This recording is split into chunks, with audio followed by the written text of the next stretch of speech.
My son said, "Dad, Vanessa and I need a bigger house for the baby." I looked at the frozen bank notification on my phone, set my coffee down and said, "How exactly does that concern me?" There was silence on the line, not the confused kind, the guilty kind. Then I heard my daughter-in-law in the background, sharp as broken glass. "Ask him why the transfer was blocked. Ask him why the card declined in front of the realtor." My son's voice came back smaller. "Dad, this isn't funny. We were at the closing office." Vanessa was embarrassed. The down payment didn't go through. I looked across my kitchen table at the black leather binder already waiting under the warm yellow light. The binder was closed. The tabs were color-coded. The bank statements were clipped in order. The flash drive sat on top like a little black bullet. I did not raise my voice. I said, "Come to my house. Dad, we need to talk now." "No," I said. "You need answers. If you want them, bring your wife. Bring whatever papers you thought I was going to sign. And come sit at my kitchen table." Vanessa grabbed the phone from him. "You selfish old man. You think you can punish us because we're trying to build a future for your grandchild." I looked at the photograph of my late wife, Marianne, on the counter. She was smiling in that old blue sweater she wore every winter, the one with a small coffee stain near the sleeve because she never cared about looking perfect. Then I said, "Vanessa, the truth is sitting inches from your hands and you don't even know it." She went quiet. That was her first mistake. My name is Daniel Mercer. I was 71 years old that winter, living in Franklin, Tennessee, in the same modest brick house my wife and I bought in 1986. I drove a 12-year-old Ford pickup with a cracked dashboard. I wore plain flannel shirts, bought my coffee at the gas station, and still cut my own grass even though my knees complained every time I climbed the porch steps. Most people in town knew me as a quiet old widower who kept to himself. Before I retired, I had spent 38 years as a forensic accountant. Banks, insurance companies, estate attorneys, and occasionally the district attorney's office hired me to follow money when people lied about where it went. I had seen men steal from churches, daughters steal from mothers, partners forge signatures, and grieving relatives empty accounts before funeral flowers had even wilted. Money leaves tracks. That was the first lesson my profession taught me. The second lesson was colder. People who steal from family usually begin by calling it love. After Marianne died, my son Peter became all I had left. He was 42, soft-spoken, handsome in the easy way his mother used to call Sunday morning kind. He never liked conflict. He never liked hard questions. Even as a boy, if he broke a window, he would stand beside the broken glass and look at the floor until someone else explained what happened. For years, I mistook that softness for kindness. Vanessa, his wife, was different. She was polished, loud, and always dressed like she was walking into a room that owed her attention. She had a habit of smiling only after she had hurt someone. When Peter married her, Marianne was still alive. My wife squeezed my hand during the reception and whispered, "That girl looks at people like price tags." I laughed then. I should not have. Before I continue, tell me where you are watching from in the comments. And if you have ever been betrayed by family after helping them, stay with me. Because what happened next changed everything. When Marianne passed, I made the mistake many lonely parents make. I opened my door too wide. Peter and Vanessa had struggled with bills after their wedding. I paid off their car when Peter lost his sales job. I covered Vanessa's medical deductible when she said they were trying for a baby. I gave them a card connected to a family support account with one clear rule: groceries, diapers, medical needs, and emergencies only. I told Peter, "This is not a lifestyle account." He nodded. "I know, Dad." Vanessa hugged me hard enough that her perfume stayed on my shirt after they left. "You are saving us," she said. At the time, I believed her. For almost 2 years, I did not check that account closely. Not because I was careless, because I was grieving. My wife's side of the bed was empty. Her garden gloves still hung by the back door. Her coffee mug still sat upside down on the second shelf. There were mornings I walked into the kitchen and forgot she was gone until the silence reminded me. So when Peter called for help, I helped. When Vanessa said the baby needed a safer car seat, I paid. When they said rent was rising, I helped. When they said they were behind on insurance, I covered it. When my granddaughter, Lily, was born, I wrote a check for the hospital balance before Peter even asked. Lily was 6 months old when everything began to change. She had Marianne's eyes. Big, dark, thoughtful eyes that seemed to search your face before she trusted you. The first time I held her, she wrapped her little fingers around my thumb, and something inside my old heart opened that I thought had closed forever. Vanessa noticed. After that, every request came with Lily's name attached. Dad, Lily needs organic formula. Dad, Lily needs a better stroller. Dad, Lily needs a cleaner neighborhood. Dad, Lily needs parents who are not stressed about money. And finally, Dad, Lily needs a bigger house. It would have sounded innocent if I had not already seen the first statement. 3 weeks before that phone call, I was sitting at my kitchen table sorting tax documents. Old habits die slowly. I still kept records by month, still reconciled statements, still circled odd numbers in pencil. The family support account was supposed to average about $2,200 a month.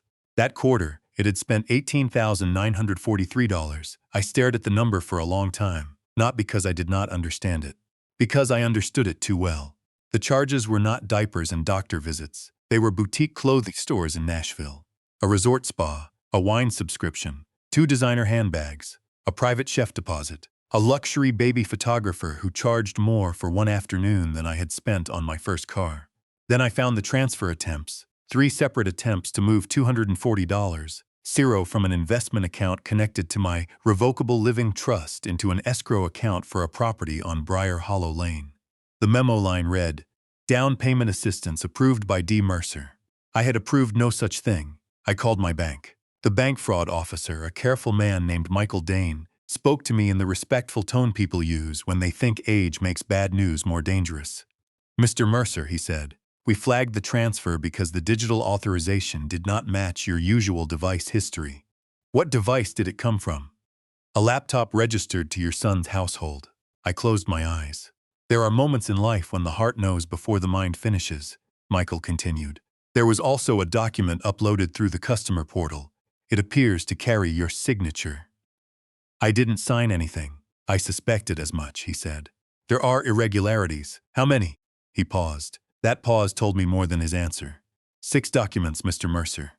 3 bank authorizations, 2 trustee consent forms, and 1 letter requesting temporary financial management access due to your alleged cognitive decline. I looked toward Marianne's picture, cognitive decline.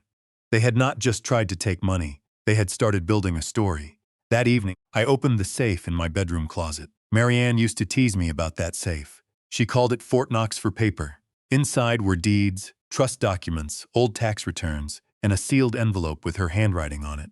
I had not touched that envelope since the week after her funeral, but that night I took out everything.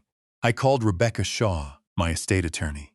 Rebecca was 58, sharp-eyed, and had the kind of voice that could make a liar sweat without raising volume. Her office was on the 2nd floor above a pharmacy downtown. When I told her what I had found, she did not gasp. "Good attorneys don't waste breath on drama," she said. "Daniel, do not confront them yet." I wasn't planning to. "Good. Let them keep walking." "Walking where?" "Into the record," she said, so I waited. That is something younger people forget about old men. We know how to wait. I ordered copies of every transaction. I froze the card. I placed a fraud alert on all trust-linked accounts. I asked Michael Dane to preserve the login records. Rebecca prepared affidavits. I hired a private investigator named Ellis Rourke, a retired police detective who had once helped me on an insurance fraud case in Memphis. Ellis followed paper first, people second. Within 10 days, he had photographs, timestamps, vehicle records, real estate emails, and one document that made my hands go cold. Peter and Vanessa had toured 3 assisted living facilities, not for themselves. For me, the most expensive one was called Sweet Laurel Memory Care. Attached to the tour packet was a note in Vanessa's handwriting, "Need doctor letter first. Once Daniel is placed, house can list within 30 days. The old brick house where Marianne planted tulips, the house where Peter took his first steps, the house where I had measured his height on the laundry room doorframe every birthday until he was 16 and told me it was childish. They were planning to sell it while I was still breathing. And the baby, sweet little Lily, was their decoration for the lie. A week later, the realtor's closing office called to confirm whether I would attend the scheduled transfer meeting for the Briar Hollow property. I said, "What transfer meeting?" The young assistant went quiet, then said, "I'm sorry, sir. Your son indicated you were providing the down payment and co-signing as financial sponsor. I asked her to send me what she had. She did. That was when I saw the full plan. Briar Hollow Lane was a 5-bedroom house with a media room, heated floors, a 3-car garage, and a backyard pool. The listing price was $1.17 million. Peter made $62,000 a year. Vanessa worked part-time at a boutique charity office and spent money like math was something poor people invented. They had offered $1.9 million with $240,000 down. My money, my name, my signature, my dignity. The closing was scheduled for Friday at 2. At 1:54, Michael Dane froze the attempted transfer. At 2:03, Vanessa's card declined when she tried to pay the non-refundable design deposit at the realtor's office. At 2:07, Peter called me, and at 2:09, I told him to come to my house. I had the binder ready by 6. The house was quiet. Outside, winter rain tapped against the kitchen windows. The porch light glowed yellow over the front steps. I made coffee because I needed something normal in the room. The leather binder sat exactly in the center of the table. Beside it was a small wooden toy truck. Lily had left it at my house 2 Sundays before. She was too little to play with it properly, but she liked the red wheels. She had slapped her palm on the table and laughed when I rolled it toward her. I kept it there because it reminded me what was innocent in all this. At 6:47, headlights swept across my curtains. Not one car, 2. Peter's silver sedan pulled in first. Behind it came Vanessa's white Mercedes SUV, the one she told everyone her uncle had helped them lease. Ellis later proved the payments had come out of my family support account for 8 straight months. The doors slammed. Vanessa came up the walk first, heels clicking on wet brick. She wore a cream coat with a fur collar and carried a leather folder under one arm like she was a lawyer instead of a woman who had just tried to rob an old man. Her hair was perfect. Her lipstick was dark red. She looked less like a mother in distress and more like a woman entering a room she intended to own. Peter followed behind her. His face was pale. That hurt me before he said a word.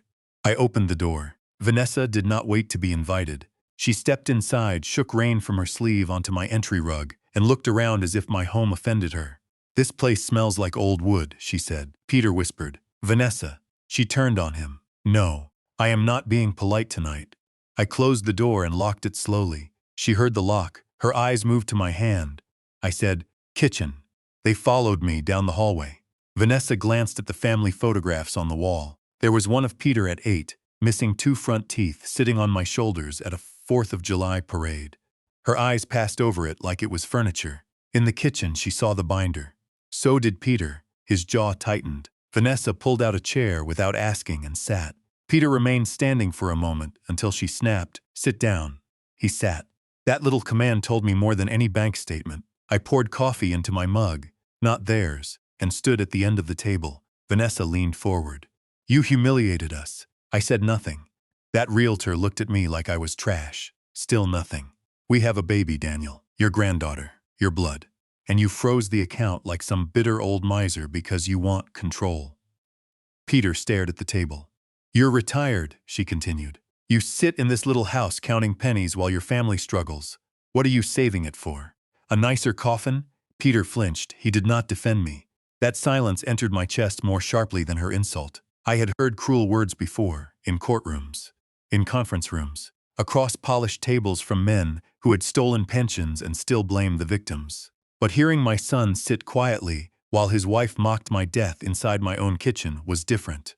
That was the first real betrayal.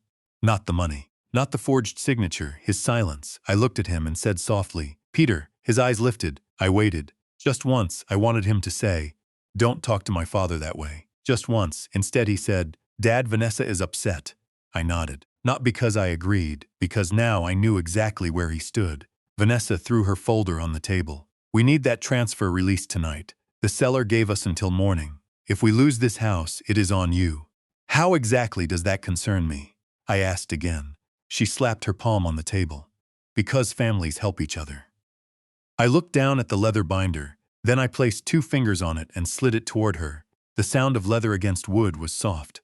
But in that room, it sounded like a door closing. Vanessa looked at the binder, then at me. "What is this?" "Open it. I don't need one of your lectures." "Then don't read it." Peter swallowed. Vanessa hated being challenged more than she loved being right, so she opened it. The first page was simple, a summary sheet. Family support account review. 12 months, 289 transactions. Approved category total, $14,206. Unapproved personal luxury spending, 85,742. Vanessa's eyes moved quickly at first, then slower. I watched the color leave her face line by line. Peter closed his eyes. She tried to laugh. This is ridiculous, I said. Page 2. She flipped it too hard. Receipts Dunstar handbag, 4,890. Nashville spa weekend, 3,420. Luxury salon package, 1,180. Wine club annual membership, $2,700. Mercedes lease payments, 8,000. Vacation rental in Destin, 6,300. Vanessa's lips parted. That account was for emergencies, I said. She pushed the page away. Those were family expenses. Which part of the Italian leather handbag was for Lily? Peter whispered, Dad. I raised one hand, not loudly, not angrily, just enough to stop him. No, Peter, let her answer. Vanessa sat back. I am the mother of your granddaughter. If I am stressed, Lily is affected. If I need things to feel normal, that benefits the baby. There it was, the language of entitlement dressed as motherhood. I turned a page myself. Then explained the down payment. She froze. Peter's eyes opened. I slid the next page forward. Escrow wire attempt, $240,000. Destination Franklin Title and Settlement, Prottery 1846 Briar Hollow Lane, Musicians submitted under my name. Device location, Peter and Vanessa Mercer, residence Deichtepount. 11:43 p.m. Vanessa looked at Peter, not at me. At Peter, that told me who had clicked the button. I said, did you think the bank would not notice? Vanessa recovered quickly. People like her usually do. Shame does not sit long where arrogance has lived for years. You told us you wanted Lily to have a good life. I did. You said you would always help. With groceries, medical bills, emergencies. A house is an emergency when you have a child. $1 million house with a pool is not an emergency. She leaned forward. You don't understand modern family needs. I almost smiled. Not because it was funny. Because I had spent my life watching thieves invent new names for old sins. I turned to Peter. Did you know about the authorization? He rubbed both hands over his face. Dad, it was complicated. No, I said. It was a yes or no question. Vanessa snapped. Don't interrogate him like he's a criminal. I kept my eyes on my son. Peter, did you know? The rain tapped harder against the window. The coffee maker clicked as the warming plate shut off. The wooden toy truck sat between us. Peter looked at it, then at me. His mouth trembled once. I knew, he whispered. There are sentences that do not sound loud but still break something. I had prepared for that answer. I had seen the login records. I had seen his email. I had seen his initials typed into the realtor's form. But preparation does not protect the heart. I thought of him at 6 years old, running into my arms after his first day of school. I thought of Marianne smoothing his hair before church. I thought of the night he called me crying after Lily was born because he said he was scared he would not be a good father. I had told him, the fact that you are afraid means you care. Now I wondered when fear had turned into cowardice. I did not cry. I did not shout. I only nodded once and said, thank you for finally telling the truth. Vanessa stood. This is abuse. That was another thing people like Vanessa do. The moment evidence appears, they become victims of being caught. She pointed at me. You are financially abusing your own family. You are hoarding money while your granddaughter lives in a cramped rental. The rental has 3 bedrooms. The neighborhood is not good enough. It was good enough when I paid the deposit.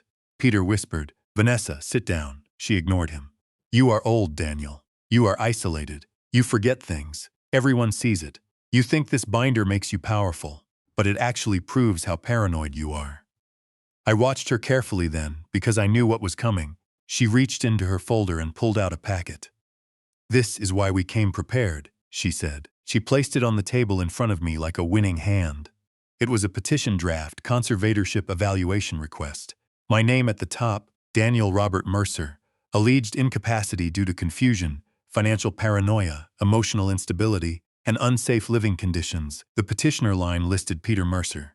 My son Vanessa smiled then, not fully, just enough. You need help, she said, and if you force us, we will get it for you.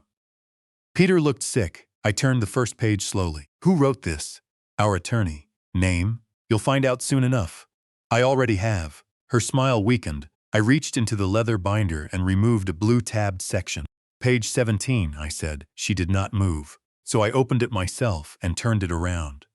It was Ellis Rourke's private investigator report. Photographs of Vanessa, outside Sweet Laurel Memory Care. Photographs Peter sitting in their parking lot with a facility director, a copy of the brochure, a handwritten note, need doctor letter first. Once Daniel is placed, house can list within 30 days. Vanessa stared. Peter bowed his head. I said, "That is your handwriting." She said nothing. I said, "The facility director confirmed you toured under the statement that I was deteriorating and becoming dangerous. You are twisting everything." I turned another page. On Tuesday, January 9th, you told their admissions coordinator, "My house was cluttered and I had left the stove on 3 times." You have. No, I said. I haven't used the stove in 2 months. I cook on the electric skillet Marianne bought me because it makes less cleanup. She blinked. It was a small thing, but small lies become large when placed beside timestamps. I turned another page. On January 11th, you contacted Dr. Alan Klein's office, requesting a cognitive evaluation letter. Vanessa's jaw tightened. Peter whispered, "How did you?" "Because Dr. Klein is not my doctor," I said, "and because his office manager called Rebecca Shaw after Vanessa tried to fax them a pre-written letter." Vanessa's face hardened. We were concerned. "No," I said. "You were impatient." She laughed suddenly, sharp and ugly. "And what are you going to do? Sue your pregnant daughter-in-law? Destroy your son? Take food out of your granddaughter's mouth?" "Lily is not a shield," I said. That was the first time my voice changed. Not louder, colder. The room felt smaller after that. Vanessa noticed. For half a second, I saw something like uncertainty in her eyes. Then the doorbell rang once. Petter looked toward the hallway. Vanessa said, "Who is that?" I closed the binder halfway and picked up my mug. Right on schedule. No one moved. The bell rang again. I walked to the front door with slow steps, my knees stiff, my hands steady. When I opened it, Rebecca Shaw stood on the porch under a black umbrella, rain silvering the edges of her coat. Beside her was Michael Dane from the bank, carrying a briefcase. Behind them stood Ellis Rourke, broad-shouldered and quiet, with a folder tucked under one arm. And at the curb, in a sheriff's department SUV, Deputy Harris waited with the engine running. I stepped back. "Come in." Vanessa was standing when we returned to the kitchen. Her face had changed. The anger was still there, but now fear was under it, moving like water beneath ice. Rebecca removed her gloves calmly. "Good evening, Vanessa, Peter." Vanessa folded her arms. "This is a family matter." Rebecca looked at the binder. "Not anymore." Michael Dane set his briefcase on the counter but did not open it yet. Ellis stood near the doorway, saying nothing. That was his talent. Some men fill silence by talking. Ellis filled it by observing. Peter looked at me. "Dad, why is the bank here?" "Because you used their system to attempt fraud." Vanessa barked. "Alleged fraud."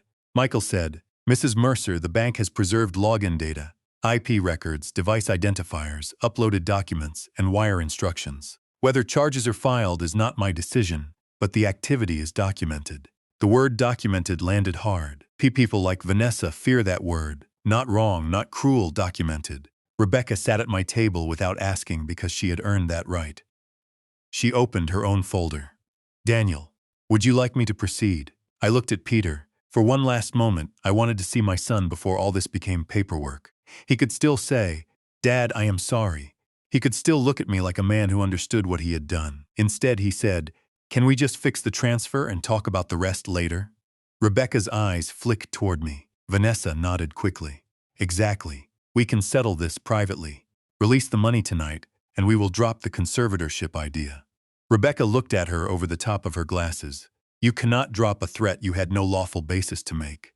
Vanessa's cheeks flushed. I sat down then, slowly. My bones were tired. My heart was more tired. "Tell them," I said. Rebecca opened to the first document. "First, the family support account has been permanently closed. Any remaining legitimate baby expenses will be paid through a restricted trust directly to providers, not through either of you." Vanessa laughed without humor. "You can't control how we parent." "No," Rebecca said. "But Daniel can control his money." She turned a page. "Second, all attempted transfers connected to the Briar Hollow property are blocked. Franklin Title has been notified that Mr. Mercer did not authorize any payment, co-signing, guarantee, or sponsorship." Peter's mouth opened. "The seller will sue us." "That is between you, the seller, and your realtor," Rebecca said. Vanessa slammed her folder shut. "We relied on his promise." Rebecca looked at me. "Daniel, did you promise to provide $240,000 for a luxury home?" "No." "Did you authorize anyone to sign your name?" "No." "Did you give either of them trustee authority?" "No." Rebecca looked back at Vanessa. Then reliance may be difficult to prove. Vanessa's breathing changed. She was no longer performing for me. She was calculating. I had seen that look before in depositions. Rebecca continued. Third, Daniel completed an independent neurological and cognitive evaluation last week with Dr. Elaine Porter at Vanderbilt. The report states he is fully competent, financially literate, and capable of managing his own affairs. She slid a copy across the table. Vanessa did not touch it. Rebecca said, Fourth, Daniel executed an updated estate plan yesterday. Peter has been removed as successor trustee, financial agent, medical decision-maker, and primary beneficiary. Peter's face went white. Dad, he whispered. I looked down at the toy truck. Rebecca kept going. Fifth, Lily Mercer remains named in a separate education and welfare trust, but neither parent has access to those funds. Distributions will be made only through an independent trustee for school, medical care, and necessary support. Vanessa stared at me. You cut out your own son but kept money for the baby, I said. Lily did not forge my name. For the first time that night, Peter looked like he might cry. But tears after consequences are not the same as remorse. Vanessa stepped back from the table. You think you're untouchable because you have some lawyer and some bank man in your kitchen? I nodded toward Rebecca. Rebecca turned another page. There is more. Vanessa's eyes narrowed. Rebecca said, Daniel also owns Mercer Ridge Holdings. Vanessa blinked. Peter looked up sharply. That name meant something to both of them. It should have. Mercer Ridge Holdings was the company that owns several commercial lots, 2 apartment buildings, a storage facility, and, through a separate land trust, the undeveloped parcel behind Briar Hollow Lane. Vanessa had not known that. Peter had. Maybe not all of it, but enough. When I retired, I did not tell people what I owned. Marianne and I had lived simply. We bought small properties when we could, kept debt low, and reinvested quietly. I never cared for country clubs. Marianne hated flashy jewelry. We grew wealth the way she grew tomatoes, patiently, with dirt under our nails. To Vanessa, my old truck meant poverty. To Peter, my quietness meant access. Both were wrong. Rebecca placed a property map on the table. The Briar Hollow house backs up to land controlled by Daniel's company. The seller failed to disclose a pending drainage easement dispute. That dispute affects the property value and pool expansion plans. Vanessa stared at the map. I said, You were buying a house you could not afford, with money I did not give, beside land I own, through documents you forged. The silence after that was almost peaceful. Almost. Vanessa recovered with a whisper. Peter told me you would help. I looked at my son. There it was again. The old habit. Let someone else explain the broken window. Peter shook his head. I thought you would come around. With a forged signature. I didn't sign it. Vanessa turned on him. Peter. He looked at her, terrified. I opened the binder to the red tab. Peter, I said, look at page 32. He did not move. Ellis stepped forward and placed a printed email in front of him, from Peter Mercer to Vanessa Mercer. Subject. Dad's signature sample. Attachment. Scanned insurance form. Mushy. This is the cleanest version. Use the D, R, and M from here. Peter stared at it as if seeing his own words from someone else's life. Vanessa said, That email is out of context. Michael Dane looked at her. The uploaded trustee consent form used signature elements consistent with that scan. Rebecca added, A handwriting expert has already been retained. Peter whispered, Dad, I was scared. I said nothing. I was scared of losing her, he said, his voice cracking. She said if I couldn't provide, she would take Lily and leave. Vanessa's face twisted. Don't you dare blame me. Peter looked at me with wet eyes. I didn't think it would hurt you. I thought you had enough. That sentence nearly undid me. Not because it was cruel, because it was childish. I thought you had enough. As if theft becomes love when the victim survives it. I leaned back and looked at the ceiling for a moment. Marianne used to say, Daniel, when Peter is ashamed, he becomes 10 years old again. Maybe she was right, but he was not 10. He was a grown man with a wife, a daughter, and my forged signature in a bank portal. I looked at him and said, There is no amount of money that makes betrayal affordable. Vanessa grabbed her purse. We are leaving. Rebecca's voice stopped her. I would not recommend that yet. Vanessa froze with one hand on the chair. Rebecca placed one final page on the table. It was a notice of emergency preservation. Deputy Harris is here because Daniel filed a report this afternoon. The bank has referred the matter to its fraud division. No one is being arrested in this kitchen tonight unless someone behaves foolishly.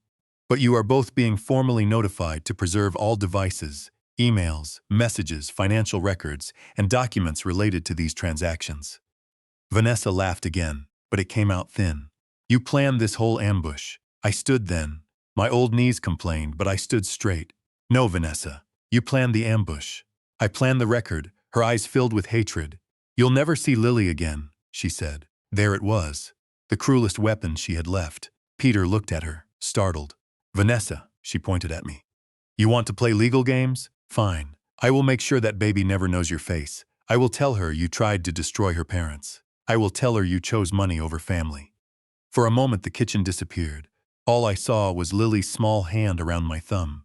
I felt old then, not weak, old. There is a difference. Weak means you cannot stand. Old means you know standing will cost you something. I looked at Rebecca. She nodded once. I turned to Vanessa. That was your second mistake. Ellis opened his folder. Inside were printed text messages from Vanessa to her sister Marcy. Can't wait until old man signs or gets declared incompetent. Once we're in Briar Hollow, Peter can manage him. If he fights, we cut off baby visits. He'll fold. Old people always fold when grandkids are involved. There was another message. After house closes, push memory care. Sell his place before he changes will. Rebecca read it aloud in the same calm voice she used for property descriptions. Vanessa stood frozen. Peter covered his face. I did not look away from either of them. Vanessa whispered, "Those are private." Rebecca said, "They are evidence." Marcy had no right to send those. Ellis spoke for the first time. His voice was low and dry. Your sister sent them after you used her name on a loan reference, without permission. Vanessa's mouth opened. Ellis added, "She was unhappy." I almost admired the precision of it. Vanessa had built her life out of using people. She had finally used one too many. That night did not end with shouting. It ended with paperwork. Rebecca handed them notices. Michael explained the bank's freeze. Deputy Harris came to the door and made sure the notification was peaceful. Peter signed the acknowledgement with shaking hands. Vanessa refused until Rebecca told her refusal would be recorded. When they left, Vanessa walked ahead again. But this time her heels did not sound powerful. They sounded hurried. Peter paused at the door. For one fragile second he looked like the boy from the 4th of July photograph. "Dad," he said. I waited. His lips trembled.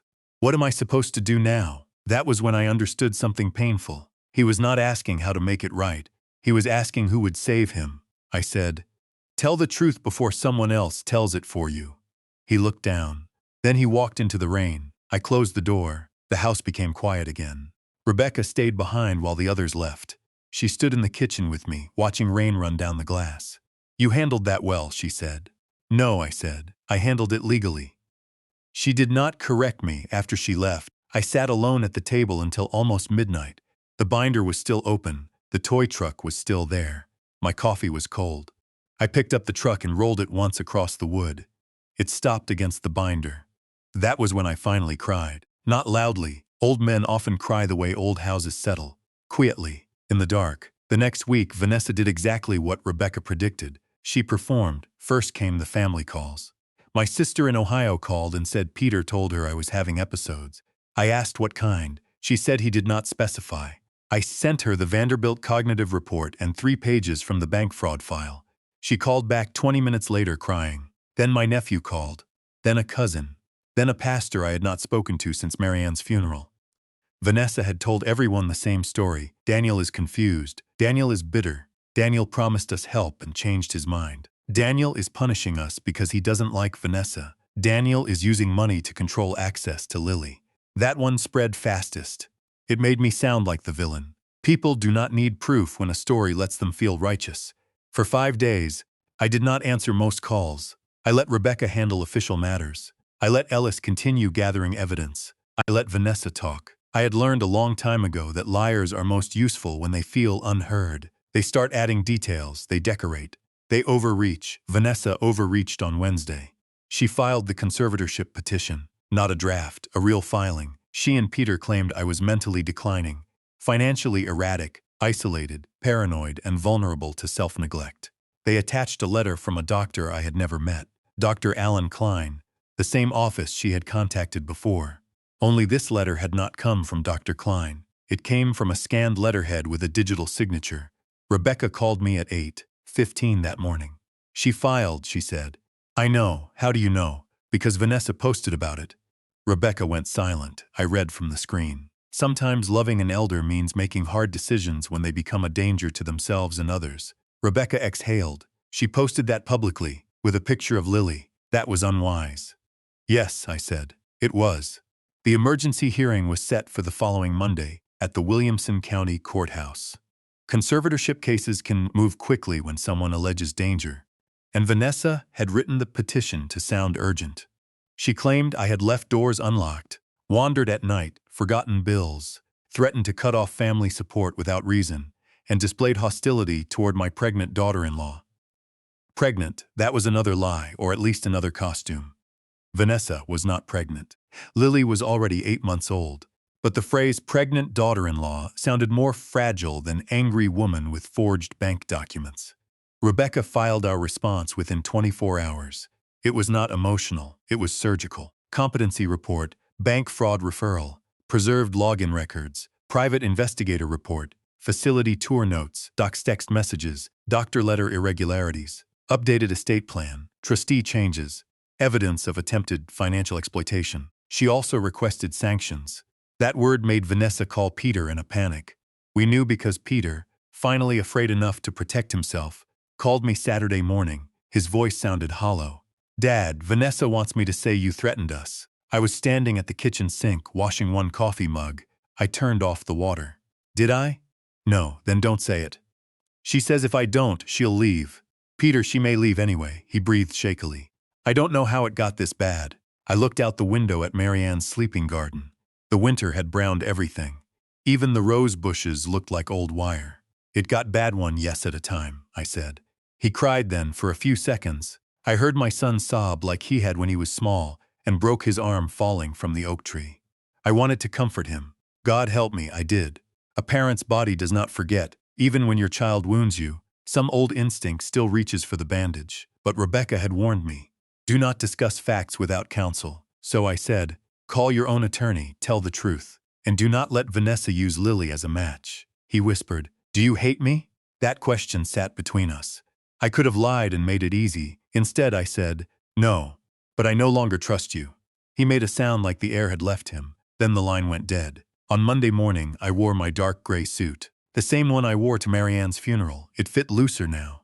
I had lost weight since she died, not on purpose, just through the natural math of grief. Fewer shared meals, less pie, no one to say, Daniel, sit down and eat something real. Before leaving, I stood in the hallway and looked at the pencil marks on the laundry room door frame. Peter, age 5. Peter, age 9. Peter, age 13. Peter, age 16. After that, he had refused. I touched the last mark with 2 fingers. Then I picked up the leather binder and went to court. The courthouse smelled like floor polish, paper, and old nervousness. I had been in many courthouses over the years as an expert witness. They all had the same feeling. People pretending they were calm while their lives waited behind wooden doors. Rebecca met me by the elevators. Ellis stood beside her, clean-shaven, and wearing a navy suit that made him look less like a retired detective and more like someone who had never lost an argument. Michael Dane arrived, with a bank attorney. That made Rebecca smile slightly. Good, she said. Vanessa arrived 10 minutes later. She wore a soft blue dress and no bright lipstick. Her hair was pulled back modestly. She carried Lily against her shoulder like a prop in a courtroom play. Lily had a white bow on her head and a pink blanket around her legs. My heart tightened. Peter walked beside them, eyes red, wearing a suit jacket that did not fit well. He looked at me once and looked away. Vanessa saw Rebecca's team and paused. Then she adjusted Lily on her hip and walked toward us. Daniel, she said softly, loudly enough for strangers to hear, please don't make this uglier than it has to be. Rebecca stepped half a pace forward. Mrs. Mercer, do not speak to my client. Vanessa looked wounded. I'm just trying to keep this family together. No one answered. A woman sitting nearby looked at me like I was cruel. That was the power of a good performance. When our case was called, we entered a small courtroom. Not dramatic like television. No jury, no grand speeches. Just wooden benches, a judge, a clerk, a recording system, and lives being sorted into legal language. Judge Helen Markham presided. She was in her early 60s, with silver hair cut short and eyes that suggested she had heard every version of every lie. Vanessa's attorney was a young man named Cole Whitaker. He had the shiny confidence of someone who billed by the hour and had not yet learned that volume does not equal truth. He stood first. Your Honor, this is a heartbreaking matter, involving an elderly gentleman whose family has become deeply concerned about his mental state, financial judgment, and hostility toward his own child and grandchild. I sat still. I did not raise my voice. I let him talk. He described me as isolated. He described the account freeze as sudden and irrational. He described the blocked house purchase as emotional retaliation. He described Vanessa as a devoted mother, and Peter as a frightened son trying to protect his father. Vanessa lowered her eyes at the right moments. Peter stared at his hands. Then Cole said, Mr. Mercer has a long history in finance, which unfortunately may make him more resistant to admitting impairment. The family's concern is that his paranoia has escalated into punitive financial control. Rebecca wrote one word on her legal pad, paranoia. Then she underlined it. When Cole finished, Judge Markham looked at Rebecca. Ems Shaw, Rebecca stood. She did not begin with outrage. She began with dates. Your Honor, on January 3rd, Mrs. Mercer toured Sweet Laurel Memory Care and represented that my client was unsafe living alone. On January 9th, she requested a cognitive impairment letter from a physician who had not examined my client. On January 11th, documents bearing my client's alleged signature were uploaded to First Cumberland Bank to support a $240,000 wire transfer for a home purchase benefiting petitioners. On January 12th, the bank flagged the transfer as fraudulent. On January 15th, my client completed a cognitive evaluation at Vanderbilt confirming full capacity. On January 19th, petitioners filed this conservatorship request. The courtroom changed, not visibly, but the air shifted. Rebecca handed copies to the clerk. We believe this petition is not protective. It is retaliatory. It is part of an attempted financial exploitation plan. Cole stood. Objection to characterization. Judge Markham looked at him. This is not a jury trial, Mr. Whitaker. Sit down. I'll decide what it is. He sat. Rebecca called Michael Dane first. Michael testified about the account, the blocked wire, the device history, the uploaded signatures, the mismatch in authorization patterns. He did not accuse. He explained that was worse for Vanessa. Accusations invite denial. Explanations build walls. Then Rebecca introduced the spending summary. Unapproved luxury expenses, $85,742. 43 transactions over $500 unrelated to approved family support. 8 Mercedes lease payments. 3 vacation-related charges. 2 designer handbag purchases. 1 private home design consultation. Judge Markham looked at Vanessa. These were paid from an account provided by Mr. Mercer. Vanessa's attorney stood. Your Honor, family support can be broadly interpreted. Judge Markham looked at him over her glasses. I asked your client. Vanessa swallowed. Yes, but Daniel never objected before. I felt Rebecca shift slightly beside me. That answer mattered. Not I didn't do it. Not I misunderstood. She said I had not objected before. Judge Markham wrote something down. Next came Ellis. He testified about the facility visits, the note, the realtor communications, the text messages from Vanessa to her sister, and the attempted use of a fake doctor letter. He was careful to explain how each item was obtained. Nothing dramatic. Nothing emotional. Just one stone after another. Rebecca projected the text message on the courtroom screen. If he fights, we cut off baby visits. He'll fold. Old people always fold when grandkids are involved. I heard someone behind us whisper. Vanessa's face went scarlet. Peter looked like he wanted to disappear. Judge Markham leaned back slowly. Mrs. Mercer, she said, did you write these messages? Vanessa's attorney stood. Your Honor, my client is not prepared. I asked whether she wrote them. Vanessa's eyes filled with tears. I was venting. Did you write them? Yes, she whispered. And did you intend to use access to the child to pressure Mr. Mercer financially? No. I was upset. Rebecca stood. Your Honor, may I present the audio? Vanessa's head snapped up. There it was, the thing she did not know, the third reveal. During the kitchen meeting, Rebecca had advised me to keep my home security system running. Tennessee is a one-party consent state in many contexts, but Rebecca was careful about admissibility and purpose. More importantly, my kitchen cameras had recorded Vanessa's threat clearly in my own home during a meeting about active fraud and legal intimidation. Judge Markham allowed limited review for context after argument. The courtroom speaker crackled. Vanessa's voice filled the room. You'll never see Lily again, then mine, That was your second mistake. Then Rebecca's voice reading the texts. The recording ended. No one moved. Vanessa cried now. Real tears? Maybe. But I had learned not to confuse tears with truth. Her attorney asked for a recess. Judge Markham granted 10 minutes. In the hallway, Peter approached me alone. Rebecca started to step forward, but I raised a hand. Peter stopped 3 feet away. Dad, he said. I didn't know she filed with the fake letter. I looked at him. But you knew about Sweet Laurel. He nodded slowly. You knew about the house. Another nod. You knew about the signature sample. He closed his eyes. Yes, I felt something inside me harden and break at the same time. How did you think this would end? He wiped his face. I thought you'd forgive me. That was the saddest truth of all. He had counted on my love as part of the plan, I said. Forgiveness is not permission to keep hurting me. He started crying again. I'm sorry. I wanted to believe him. Maybe part of me did. But another part of me remembered him sitting in my kitchen, while Vanessa said I was saving money for a nicer coffin. So I said, tell the judge. He stared at me. If you are sorry, I said. Tell the truth where it costs you. The recess ended. Back inside, Judge Markham asked whether Peter wished to testify. His attorney, he had finally hired one that morning, looked nervous. Vanessa stared at him with wide, warning eyes. Peter stood. His voice shook so badly the judge told him to take his time. He admitted the house plan. He admitted sending the signature sample. He admitted knowing Vanessa wanted to pressure me with Lily. He admitted touring Sweet Laurel.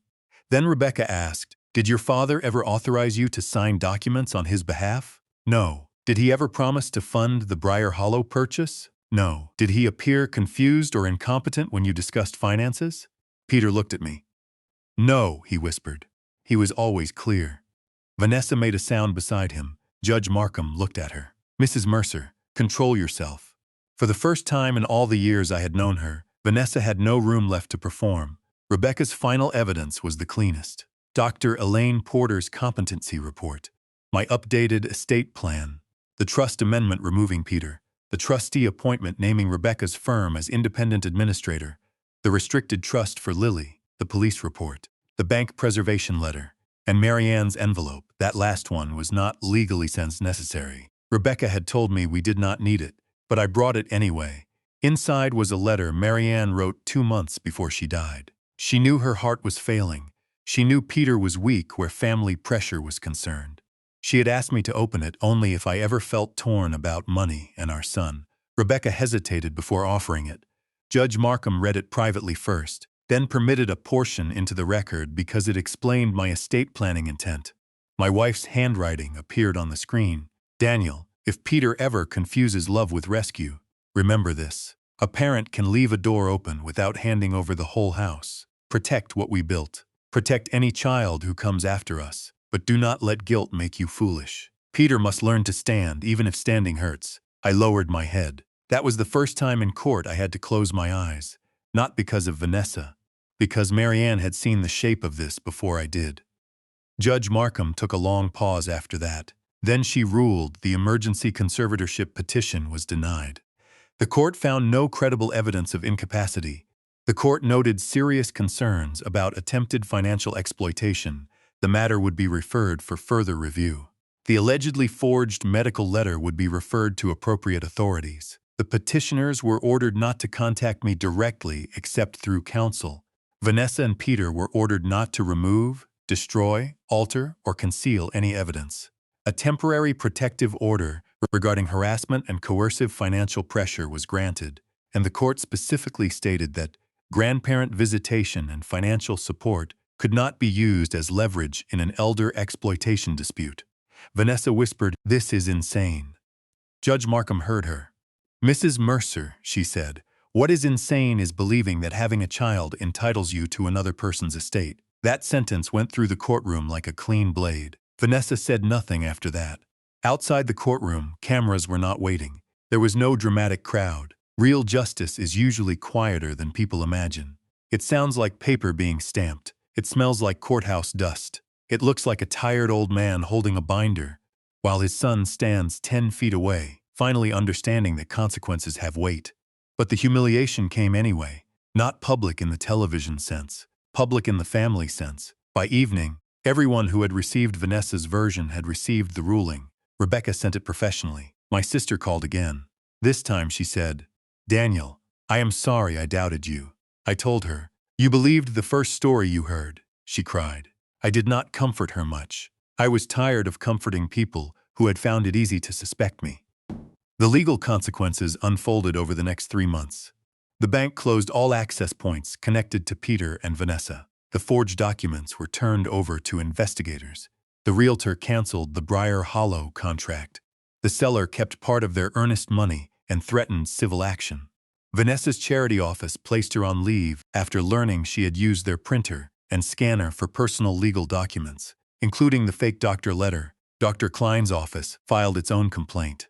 Marcy, Vanessa's sister, gave a sworn statement because Vanessa had listed her as a financial reference without consent and hinted she would be responsible for a private loan. Peter lost his job after his employer learned he had used company time and equipment to alter scanned documents.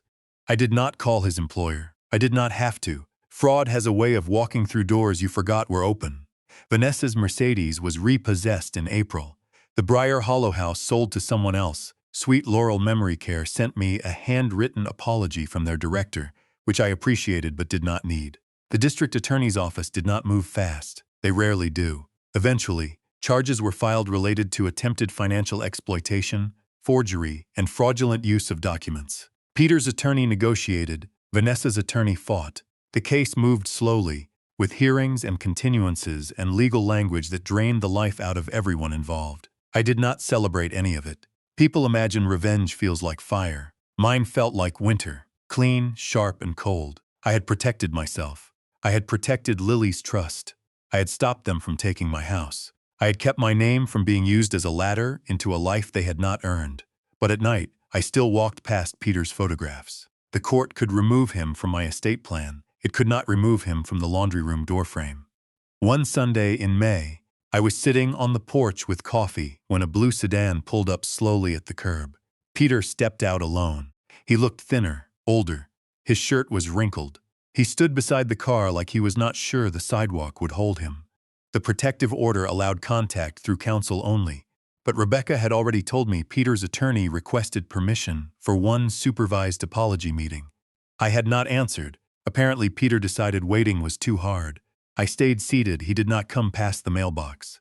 "Dad," he called. I looked at him over the rim of my coffee mug. "I know I'm not supposed to be here." "That is correct." He nodded.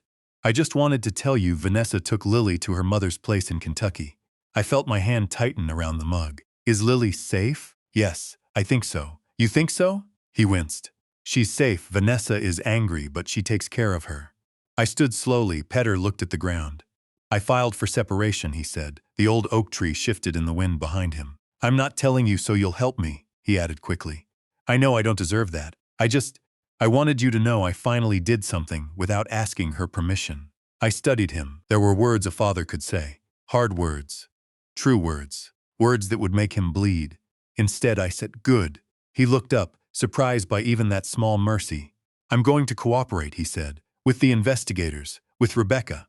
With all of it. You should." "I'm sorry, Dad." The words came quietly. No audience. No judge. No Vanessa watching. Just my son at the curb and me on the porch where I had taught him to ride a bicycle. This time, the apology sounded different. Still, I did not rush toward it.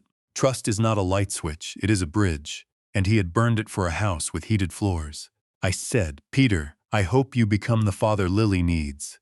He cried then, but he stayed where he was. "Do you think you'll ever forgive me?" I looked toward Marianne's tulips. Some had come back yellow that year. She would have liked that. "I don't know," I said. It was the honest answer. He nodded, wiped his face, and returned to his car. Before getting in, he looked back once. I lifted my hand, not a wave exactly. More like an acknowledgement that he still existed in my heart, even if he no longer had a key to my house. That evening, I changed the locks, not out of hate, out of wisdom. I also changed the code to the garage, replaced the camera batteries, updated my account passwords, and moved Marianne's jewelry from the bedroom safe to a bank-safe deposit box.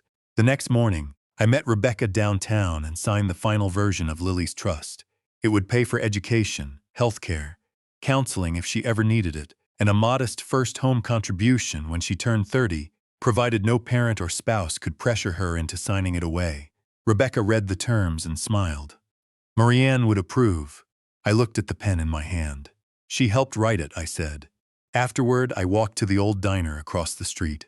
Marianne and I used to eat there after tax season ended. The waitress, June, still remembered my order. Black coffee, eggs over medium, wheat toast. She poured coffee and said, "Haven't seen you in a while, Mr. Mercer. I've been busy. Good busy or bad busy." I thought about that. Necessary busy. She nodded as if that made perfect sense. That summer the house felt different, not happier at first, just honest. I cleaned out the guest room where Vanessa had once complained the mattress was too firm. I donated boxes of things I had kept, only because grief makes storage out of memory. I repainted the kitchen, a soft cream color Marianne had wanted, but never got around to choosing. On the first warm morning of June, I opened the windows and let the smell of fresh paint and cut grass move through the rooms. For the first time in years, the house did not feel like it was waiting for someone who would never return. It felt like it was holding me up. Peter's case moved slowly. Vanessa fought everything, blamed everyone, and eventually accepted a plea that kept her out of prison, but put her under probation, restitution orders, and a fraud record that followed her louder than any rumor. Peter accepted responsibility earlier. His consequences were lighter legally, but heavier personally. He had to rebuild from shame, which is slower than rebuilding from debt. I did not pay his legal bills. I did not pay his rent. I did not pay for his new apartment after Vanessa left. When he emailed Rebecca asking whether I might help with Lily's daycare payments during his custody days, Rebecca forwarded it to the independent trustee. The trustee approved direct payments to the daycare, not to Peter. That was the new rule. Help the child. Do not feed the theft. In September, I saw Lily again. It happened in a supervised family center with beige walls and too many plastic toys. Peter had partial visitation by then. Vanessa had been ordered not to interfere with approved contact involving me, provided it went through the proper channels. Lily was walking unsteadily, one hand gripping Peter's finger. She saw me sitting in a chair near the window. For a moment, she stared. I wondered if she remembered me. Then she looked at the small wooden truck in my hands. The red wheels. Her face brightened. She waddled toward me with both arms out, saying something that sounded like "Gampa," though maybe my heart translated it that way because it needed to. I knelt down even though my knees hated it. She placed one sticky hand on my cheek. I closed my eyes. There are victories courts cannot give. That was one. Peter stood nearby, crying quietly. I did not look at him then. That moment belonged to Lily. I rolled the truck across the carpet. She laughed. The sound filled a place in me money had never touched. Later, when the visit ended, Peter buckled her into her car seat. He turned to me and said, "Thank you for protecting her money from us." That was the first sentence he had spoken that sounded like a man. I nodded. "Make sure she never has to thank me for protecting her from you." He absorbed that. Then he said, "I'm trying, I know. And I did know trying does not erase betrayal, but it is the only road back from it." That night, I sat at my kitchen table again. Same table, same light, same old house. But the binder was no longer in the center. It sat on the shelf by the back door, closed. I kept it because evidence matters. But I did not want it to be the heart of my home. In the center of the table was Marianne's photograph, Lily's wooden truck, and my coffee mug. I thought back to the phone call. My son saying they needed a bigger house for the baby. Me asking, "How exactly does that concern me?" At the time, the sentence sounded cold. Maybe it was. But sometimes cold is what stops rot from spreading. It did concern me when they used my name. It did concern me when they forged my signature. It did concern me when they tried to place me in memory care and sell the house my wife loved. It did concern me when they used Lily like a handle on my heart. But their desire for luxury, their hunger for status, their belief that age made me weak and love made me stupid? No, that did not concern me. Not anymore. I learned that family is not measured by who shares your blood at Christmas. Family is measured by who tells the truth when lying would benefit them, who protects your dignity when you are not in the room, who refuses to use your love as a weapon. I did not lose my family that night. I found out who was never truly family at all. And when the porch light came on at sunset, I stood in the doorway of my modest brick house, the one they thought was just an old man's last asset, and I felt Marianne near me in the quiet. The locks were changed. The accounts were safe. The trust was protected. The baby would have what she needed. And for the first time in a long time, I slept without my phone beside the bed. If you were in my place, would you forgive your own child after something like this? Tell me in the comments. And tell me where you are watching from. Sometimes the people who call us cruel are only angry because we finally stopped being useful.